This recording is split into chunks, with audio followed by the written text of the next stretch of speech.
Are you looking for new books to read? Do you like finding a new special author? Are you tired of the same old books from the same old authors? Well then, welcome to Discovered Wordsmiths, a podcast where you can hear from fantastic new authors. Join Stephen Schneider as he finds and talks to authors you may not know, but authors that have worked hard to write great new books. Hear about their book and why you should check it out. So sit back and listen to today's Discovered Wordsmith. Well, today, Discovered Wordsmith, I'm happy to have Will Pepper on with me today. And Will, you look wonderful, I must say. Thank you. Dress for success. That's what it is right there. I love that. It harkens back to the, dress for the job you want. And I'm going to dress up like Batman, right? I was getting ready to say, or a Jedi Knight. Or Jedi Knight. Yeah, that would fit both. I do have a Star Wars shirt on. Well, there you go. Yeah. That's perfect. So, Will, we met this past summer at a very fun event for Jay Thorne's mastermind group. And I knew you had done a couple books and then you talked about changing. So I'm super excited to find out about all of that. But before we get started with those, tell us a little bit about who you are, where you live, and your life outside of writing. Sure. Well, as my name is Will Pepper, I write under the name W.A. Pepper when I'm going to be transitioning into thrillers. I have written several ebooks, but I'll talk about where I am right now. I live in Oxford, Mississippi with my wife, and we luckily live here in a wonderful literary community. We have Square Books, which is one of the top destinations for people who love literature. And the university has helped. We've had a lot of good tourism come here because we're viewed as the literary hub of the South. So it's a great place to be a writer. Nice. We've got a lot of good support from people here. And I was for a long time, I call myself a recovering motivational speaker.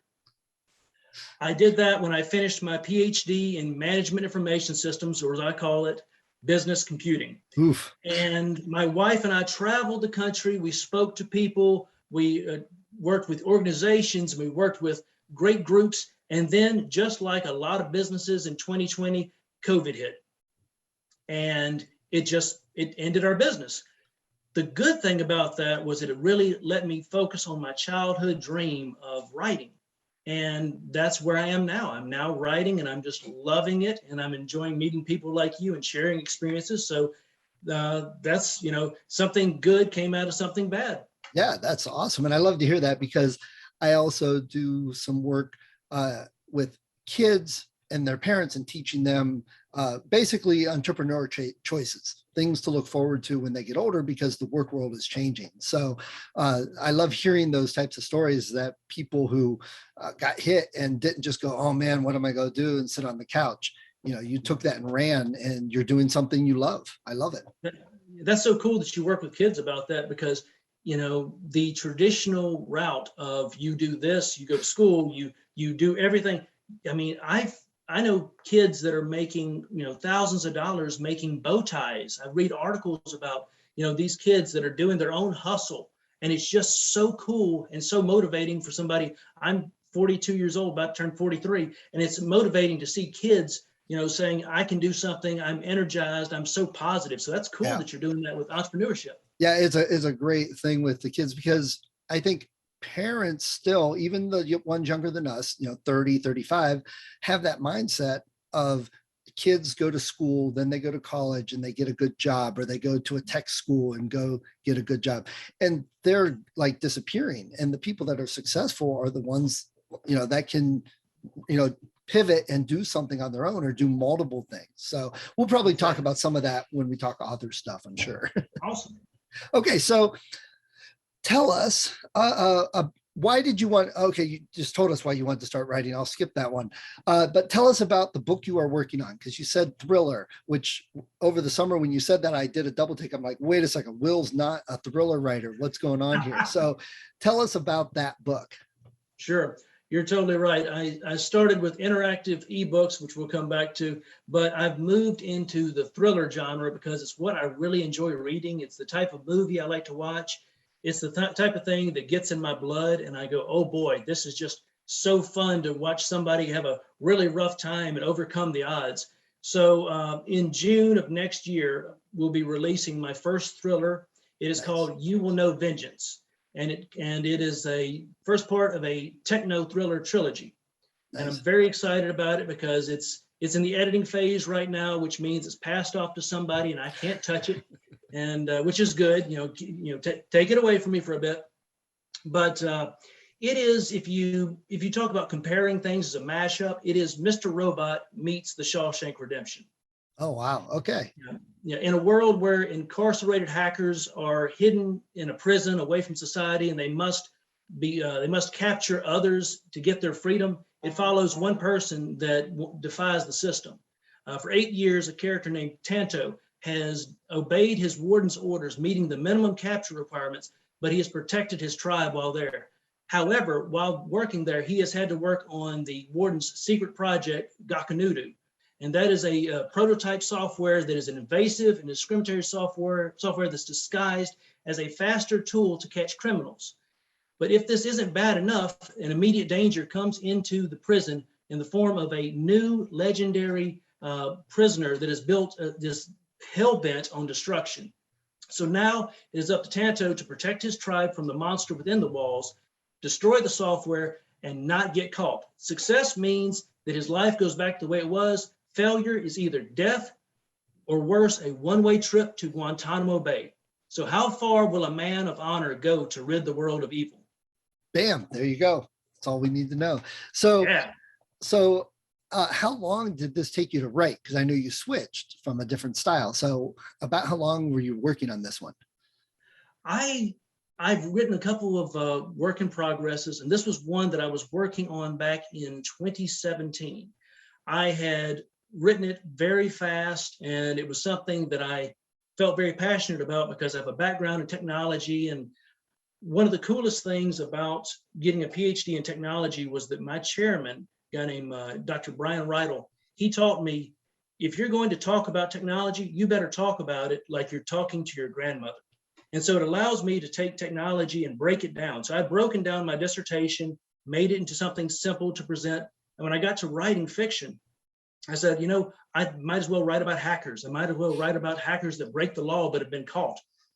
And I had a version of this book in 2017 that I was feeling good about, but unfortunately, life got in the way. My mother came down with terminal cancer, and we moved to MD Anderson in Houston. And for about 9 months, we made sure she got the best care she could. And that book just sat there. I couldn't write on it. I had a block, and I would sometimes write a few words, but I put it to the side. And then one day after my mother had passed, I was, bless you. After my mother had passed, I had a dream where I was able to control my dreams. I have lucid dreams, so I can do the Neo thing in the Matrix. I can stop bullets, I can freeze time, exactly. Nice. As long as I make weapons appear, I can make any gun appear, but it always has two 22 caliber bullets. That's it.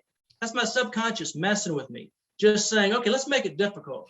So that got me back into writing because I wrote those shorts, and those shorts became our interactive ebooks. And now I'm getting back into my passion of writing thrillers. So this book initially was set up as a standalone, but then I've read more and more, and I'm sure you have too, how people say, write a trilogy. Sit there and say, introduce people to the world, throw your character into a hell of a problem, and then ultimately, bring everything full circle in the third book. So I got to rewriting this book and split this book in half for books 1 and 2, and book 3 I'm outlining now. But it is something that I had worked on, but I had been away from it for almost 2 years, maybe closer to 3.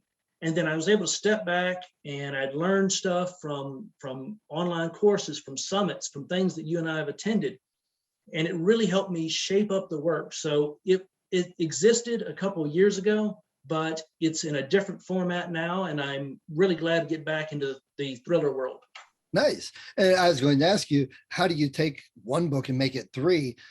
So is it each one has a different focused story? Is there an overarching story? What'd you do with that? The answer is yes to both. Okay. I can't remember if it was Lindsay Broker or someone I heard on a podcast, I think Joanna Penn's Creative Pen podcast, somebody said, when you write a trilogy, you have to ask a question in Act 1 of your first book and answer it in Act 3 of your last book. So I had a couple of questions. I have a smaller story that's answered in each book, but the overall story continues through the trilogy. So it is, you get minor answers to questions, but there are sometimes that you go, okay, more information is needed. Sometimes the character has to step back and focus on a particular problem. Did you ever play any of the Final Fantasy games? I've seen them. My kids play them. Okay, well, that's probably an influence, even though it's a fantasy world, because you start with one main problem. You know, your character has been thrown out into the woods, you lost all armor, and somebody has betrayed you. So you realize you're going to have to get the person that betrayed you. But then you have all these submissions that lead up to the final confrontation. And so I grew up on Final Fantasy 2 and 3 on the Super Nintendo, and just thought about the side quests, making them, more of a story. Okay. So is this traditionally published or self-published? This is self-published. Okay. I thought it was. Initially, I had thought about going after publishers a couple years ago. In one of my manuscripts, I was thinking I had solicited, and I was trying too hard. I was in too many genres. I was not focused. It was not something that you could say, you go pick this manuscript up from this area of the bookstore. But with the way that everything is going in the industry, to have control of your work, when it's released, how it's released, the red tape that goes through with certain things in traditional publishing. With our interactive ebooks, the series is called a Series of Fun Mistakes. 100% of the cover price went to charity. We couldn't have done that with a traditional publisher. Their job is to make money. All right. So we were able to say all the cover price goes to various charities. We raised over $3,000 doing that. But to have the freedom right now with being self-published, to have the tools of advanced reader copies and being able to do your own marketing, it's the way we're pursuing it is my wife is my publisher, my editor. She is my #1 supporter. She's also the person that says, get in the chair and finish this, make these edits. So it's really cool to say, we have a publishing house. It's called Hustle Valley Press. And it really is a sense of accomplishment to see, our publishing, publishing the works. Nice. And I like that you've done the press, the Valley Press, and have your own publishing. Were you ever thinking of doing other people's books or just yours? Possibly in the future. Right now, it is it's a challenge just to get one out there, Stephen. We're learning so much. We're going to 20 books. Both my wife and I are going to 20 books to 50K in Vegas in November. 30 days. Yeah. And we're absorbing everything we can about, when you're doing TikTok. We're not even on TikTok. My wife has shown me stuff on it, but publishing under Book Talk, Instabook, all these different things that we're having to learn because so much of the writing business is business. Right. I would say it's crucial. I would, if it was up to me, I would just put words on the page and just never publish anything. My wife is the one, okay, here's the date it's due, get it done. Nice. Okay. So tell us a little bit about the first books you did, and we'll get more into changing over, but tell us about that series a little more.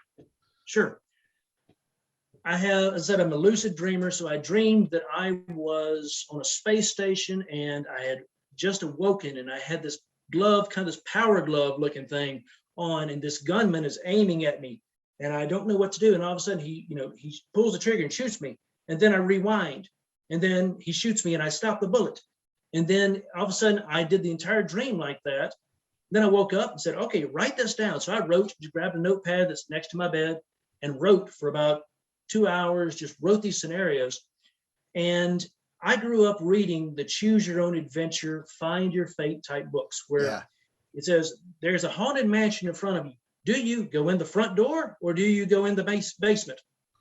And so if you're going in the front door, you turn to page 12. If you're going in the basement, you go to page 33. Well, I'm going to the basement. You go to 33 and it says, oh, there's a monster that kills you. Okay, well, you start over.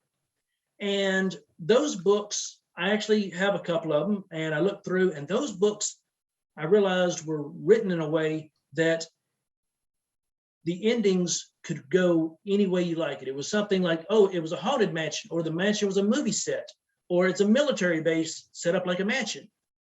And I wanted, because I have a background in technology, I wanted to say a lot of if, then, and else solutions. If you do this, then this, or else you go here. And then I started just mapping out a tree of how this would go to get to, if you made the right choices, to the same ending.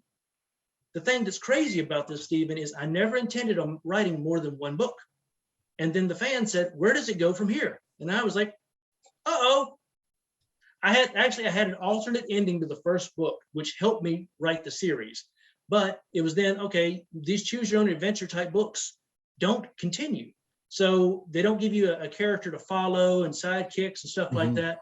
So it really let me just jump into some nostalgia, some retro 1980s stuff. I mean, nice. Some Ready Player One type thing. I make Spaceball references. I mean, you've got, it just was a very fun way to just write. But also, as a publisher, it let us test the waters with short publishing, because these things are, first one is maybe 20 minutes to read, the second and third are 30 to 40 minutes, but it's not a 100,000 word book. It allowed us to try cover design, marketing, Facebook.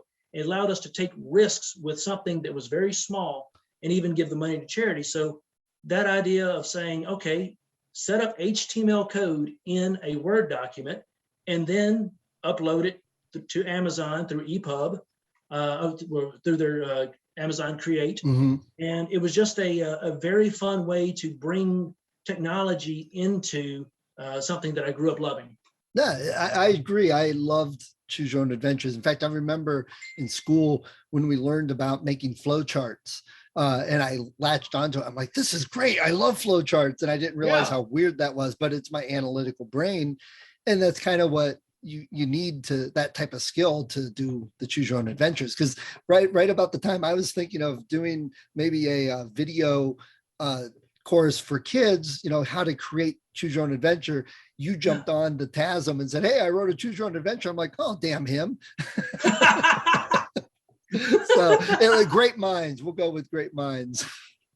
I mean, I love when people ask, how did you do that? And I love sharing. I mean, it is decision trees. It is mapping it out and it is letting your mind wander, but just drawing it out and saying, hey, what is the best that can happen? What's the worst that can happen? And sometimes it is guiding the reader in a way they don't want to go. It is, okay, at this point, you only have 2 choices opposed to 3 because, we need to get you, the name of the first book is Escape from Space Station Zulu. I've got that one. We need to get you to escape from Space Station Zulu, okay? It's not loiter in Space Station Zulu, okay? Escape. Right. And I think, I love that Choose Your Own Adventure, at least in my mind, because I think kids enjoy reading them. It's something different, but I think a lot of kids would enjoy making them just as much if they really sit down and think about it. And it's not like I have any unique skill or you have any unique skill on how to create these. It really is here's a block, draw lines and, write it in. But I think the fun aspect of it, that it's not an overwhelming 60,000 word novel, and they can write little bits and pieces and tie them together, and they can have a lot of fun. I think it's a great exercise. Yeah, I totally agree with you. And just like, even though it's technology, everything starts with paper. You just map it out. And the thing is, there's no wrong, it's brainstorming in a way that there's no wrong decision, because the first time I wrote a draft of this, I wrote it a lot like the old Choose Your Own Adventure, where you die a lot. And then my editor / publisher / the reason I do anything, wife, said, okay, this will make people angry. You need to, you can't kill people that much. And I was like, I died a lot in my childhood, okay? I went through it. This is revenge. It'll build character.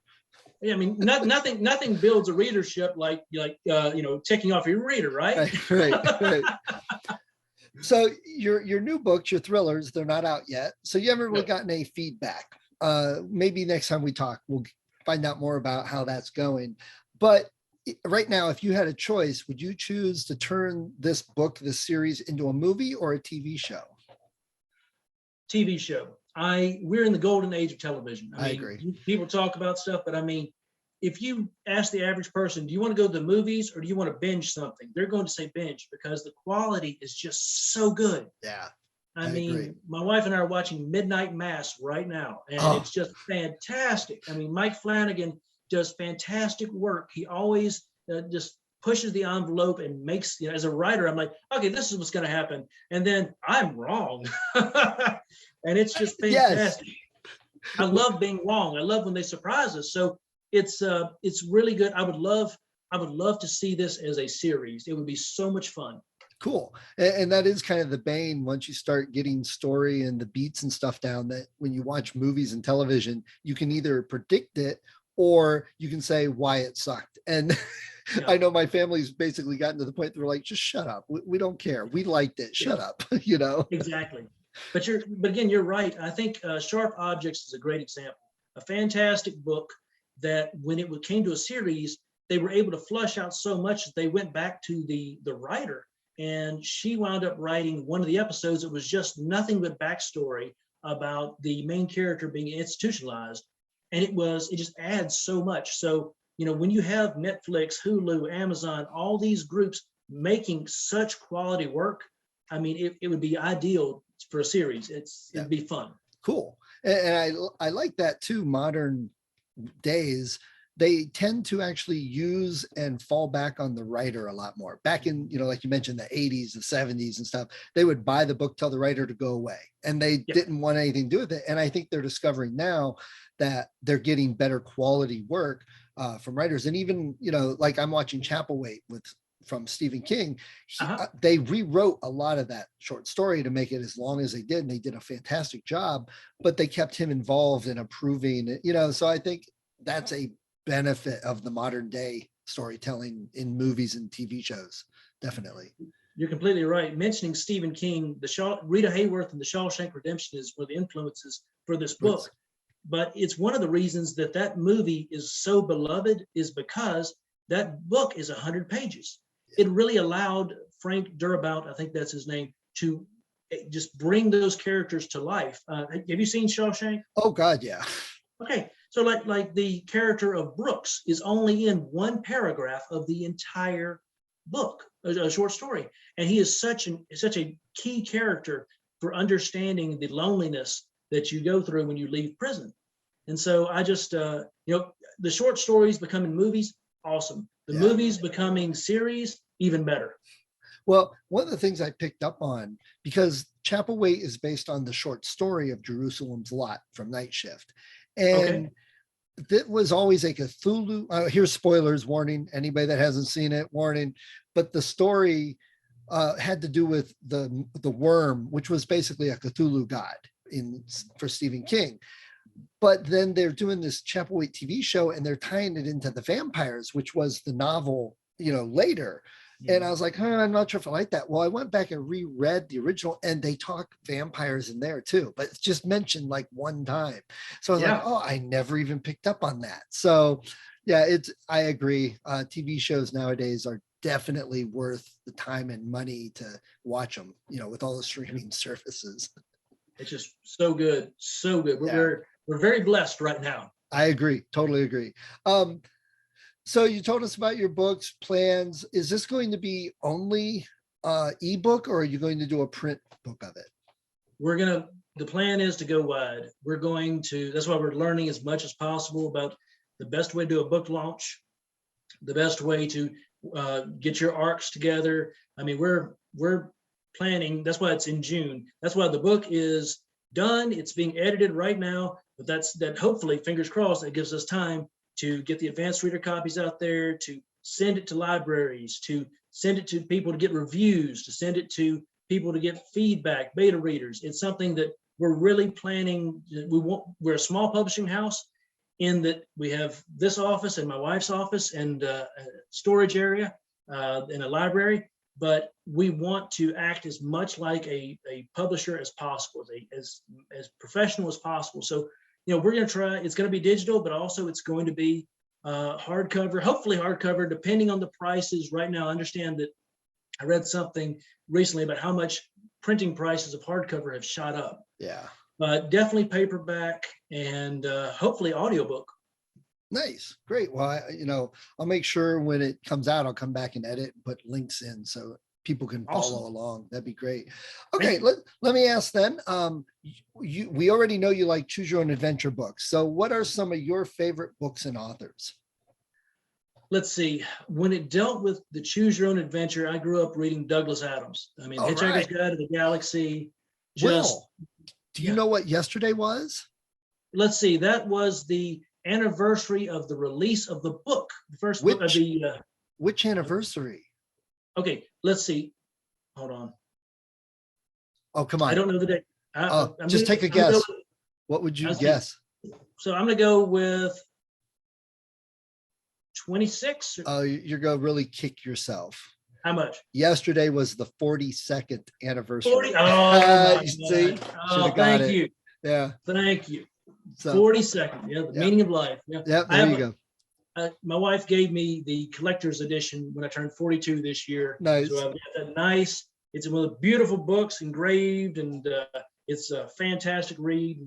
I actually gave my hardback copy to an avid reader, one of the people on our ARC team or our launch team, that she just hadn't read it. I said, please enjoy. And so she's very excited about that. But yeah, that's awesome. Douglas Adams was a big influence for those books. As for the thrillers, I would say my top influence is a writer named Brad Meltzer. Okay, Brad Meltzer. Yeah. Okay. Awesome. Well, sometimes when I say his name, I think at the Career Author Summit, I said Brad Meltzer, and people just looked at me. I was like, okay, write him down and read everything he's got. Yeah, I agree. He's good. But I follow him. I would say Ruth Ware, because that one I don't know. Ruth Ware can write a gripping opening, a satisfying ending, and it just makes me jealous. I mean, that's just it's so well crafted. And I would say Michael Crichton, Tom Clancy also. Yeah, Crichton, I've read several of his books a couple times. He's one of my top authors. I love him. Okay, so where you live, I think you mentioned earlier a bookstore you really liked. Tell us a little more about that bookstore. Sure. Square Books has been around probably for 25 plus years. It's on the Square of Oxford, which is very much a great tourist destination. We live in Oxford, and the University of Mississippi is here, where they have the Rebel football team, and they have an area called the Grove.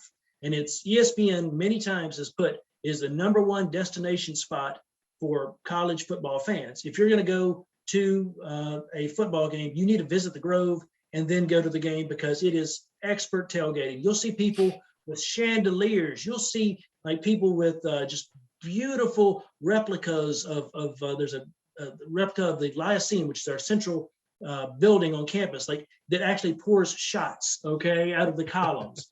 But on the square is Square Books, and it is a 2-story beautiful building that authors come from all over and do signings. John Grisham has one, I think either had one last week or has one next week.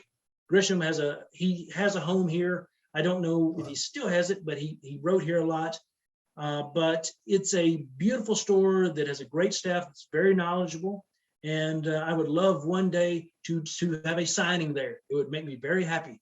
Yeah, that sounds really cool. If I ever get out that way, I'd love to go visit it. Call you up. We'll meet up. That'd be great. That sounds fantastic. Got a guest room with your name on it. Okay. Not really. I haven't written your name on it. That'd be weird. You know what though? You should get a label maker or something. So when I put it on there, just told you. Done. I'll make the plans. All right. So before we move on to more author discussion, even more than we've already done, everybody listening, tell them why they should get your book next June when it comes out. Oh my gosh. When you ask me that question, I think like, well, because I want to make money. No, wait, that's the wrong answer. Wrong answer. But I say this, You Will Know Vengeance is a tight-paced thriller where the hero has to keep one step ahead of his enemies in order to survive. Tanto must make smart decisions, but these choices will haunt him because they require sacrifices, and you'll see these throughout the series. If you like thrillers and rooting for a hero that has all of the odds stacked against him, this is the book for you. Great. There you go. Are you going to do a pre-order maybe? Yes, we will. I'm not sure when that will start, but we will be doing a pre-order. It will probably be closer to the release date at the end of June, but I'll keep you up to date. Well, that's good because I've got a lot of backlog. So this one may be a while. I mean, not June next year, but it'll be closer to the release date. So hopefully people will remember it and go get that book. That's awesome. Cool. Well, great. Thanks for telling us about your books, Will. I love it. Yeah, man. Thank you for listening to Discovered Wordsmiths. Come back next week and listen to another author discuss the road they've traveled, and maybe, sometime in the near future, it might be you.